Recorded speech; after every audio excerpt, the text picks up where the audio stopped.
Hey guys, this is Dr. Herb. In case you haven't subscribed, please do subscribe for updates.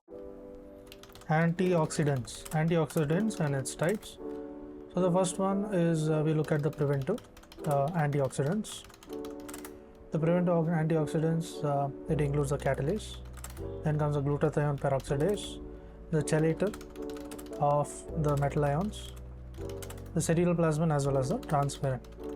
Next is the chain breaking antioxidants.